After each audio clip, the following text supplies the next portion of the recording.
Sir का video बना।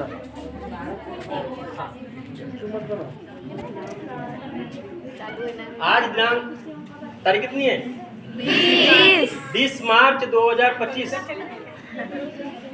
आज अवंतीबाई वीरांगना रानी अवंतीबाई लोधी इनका बलिदान दिवस है। आज के कार्यक्रम के अध्यक्ष माननीय श्री पटलेश्वर प्राचार्य, प्रमुख अतिथि सहारे सर, सुलाके सर, आरसी मच्छी के सर, ढेकवान मैडम, भैयाओं, खोबरागढ़ी मैडम और सभी विद्यार्थी। अभी बताए कि इन्होंने कौन कौन सा कार्य किए, बताए ना। और इनका जन्म कब हुआ था? 16 अगस्त 1831 और मृत्यु 20 मार्च 1858। तो शहीद की कितने साल की उम्र में शहीद हुए? 26 है ना, 26 साल में। हाँ 27 साल कुछ महीने। हाँ कुछ महीने, यानी वही 28। इनका जन्म कहाँ हुआ? मनकेहनी सिवनी, मनकेहनी रामगढ़, घर में रामगढ़ में ना, मनकेहनी गाँव रामगढ़। रामगढ़ का मतलब अभी का, पहले रामगढ़ था, अभी का नाम क्या है? डिंडोरी। अब इन्होंने अंग्रेजों के साथ लड़ाई की अपने क्या बोलते कि अपने एरिया के लिए, है ना, अपने एरिया के स्वाधीनता के लिए, महिलाओं के संरक्षण के लिए, अपने भारत के लोगों के लिए अंग्रेजों के साथ लड़ाई की। इनका पति कैसा था? आलसी टाइप था ना, इसीलिए इन्होंने पूरी बागडोर अपने हाथ में ले ली। इनके 2 बच्चे थे, बच्चे का नाम क्या था? अमन सिंह और क्या? अमन सिंह और हाँ, 2 पुत्र थे। परंतु 2 पुत्र कैसे थे? उस समय नाबालिग थे, इसलिए अंग्रेजों ने क्या किया, इनसे पूरा अधिकार छीन लिया। अंग्रेजों के साथ लड़ाई की, अंग्रेजों को भगाया भी। अंग्रेजों के साथ लड़ाई करते हुए अंग्रेजों को भगाया, लेकिन अंग्रेजों ने फिर क्या किए, फिर से इनके ऊपर आक्रमण किए। आक्रमण करते वक्त इन्होंने क्या कहा अंग्रेजों के साथ, अंग्रेजों के हाथों न मरने से अच्छा है अपने आप को मार दो। तो इन्होंने क्या किया, अपने आप को कैसे मारे? गोली से, तलवार से ना, तलवार से मार करके शहीद हो गए। तो आपको भी क्या करना है, हम जो मनाते शहीद दिवस, किसी की पुण्यतिथि, किसी का बर्थडे मनाते कि नहीं? तो हम क्यों मनाते बताओ? उनसे कुछ अपने को सीखना है, सीखने के लिए मनाते कि नहीं? उनकी यादों को रखना है दिमाग में, उनसे कुछ सीखना है, अपने को चालाक बनना है, अच्छा बनना है कि नहीं? ये कहानी बताता हूँ आपको। शंकर भगवान को आप सब लोग जानते हो। शंकर भगवान हमेशा क्या करते हैं? तपस्या में रहते ना, हमेशा ही तपस्या में रहते। तो एक दिन पार्वती ने कहा, आप हमेशा तपस्या में रहते हो, कोई कार्य नहीं करते, कुछ नहीं करते, कुछ काम नहीं करते। तो शंकर भगवान ने कहा, चलो मैं खेती करता हूँ। खेती करने के लिए कहाँ गए वो? सबसे पहले मार्गदर्शन लेने के लिए श्री कृष्ण भगवान के पास। तो शंकर भगवान के पास क्या था बताओ? नांदिया था, नंदी महाराज को लेके साथ में।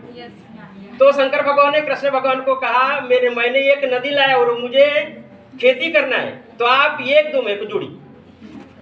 तो कृष्ण भगवान ने एक उनको दिए नदी, 2 नदी हो गए। 2 नदी लेकर के उन्होंने कहा, अब नंदी महाराज बैल। तो उन्होंने कहा ठीक है, जितनी भी यहाँ से आपको जहाँ तक नजर पड़ती वहां तक आपकी खेती, आप खेती करो। तो उन्होंने खेती की।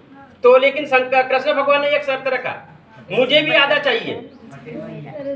तो शंकर भगवान ने क्या कहा, ऊपर की जो फसल होंगी वो मैं पकड़ूंगा और नीचे की जो फसल होगी वो आप पकड़ना। तो ठीक है, मंजूर। कृष्ण भगवान ने क्या कहा, मंजूर है। तो शंकर भगवान ने क्या बोया? आलू। क्या लगाया खेती में? तो पूरा ऊपर का पूरा ला लिए, जो था डंठल वगैरह ला करके पार्वती को दिए। आलू किसने पकड़ा? कृष्ण भगवान ने। कृष्ण भगवान ने कहा था ना, तुमको जितनी खेती करना करो, लेकिन शर्त क्या है, मुझे भी हिस्सा चाहिए। तो शंकर भगवान ने क्या कहा, ऊपर का जो पकड़े रहेगा फसल वो मैं पकड़ूंगा और नीचे की फसल आप पकड़ना। कृष्ण भगवान को कहा। तो कृष्ण भगवान ने आलू पकड़ा, डंडा लेकर के आ गए पार्वती माँ के पास। पार्वती माँ बोली, ये तुमने क्या लाए? यहाँ तो खाने लायक कुछ है ही नहीं। फिर दूसरे साल फिर खेती करने गए, फिर शंकर वही शर्त रखे कृष्ण भगवान ने, आधा मुझे चाहिए। तो इस बार क्या किया, उस बार तो गलती होगी शंकर भगवान से, आलू ला लिए। इस बार उसका उल्टा हो गया कि नीचे का जो भी होगा मैं पकड़ूंगा इस बार, और ऊपर का आप पकड़ना। तो इस बार क्या लगाया उन्होंने, बाजरा ऊपर उगता है, नीचे में पूरी जड़ी। इस बार क्या किया, फिर से नीचे का अनाज पूरा ला लिया घर में, तो नीचे में क्या रहता है, जड़िया। ऊपर का पूरा अनाज किसने पकड़ लिया, कृष्ण भगवान ने। फिर गए पार्वती माँ के पास, तो पार्वती माँ ने क्या बोली, इस बार तुमने क्या ले लिया, इस बार भी क्या ले लिया, पूरा डंठल।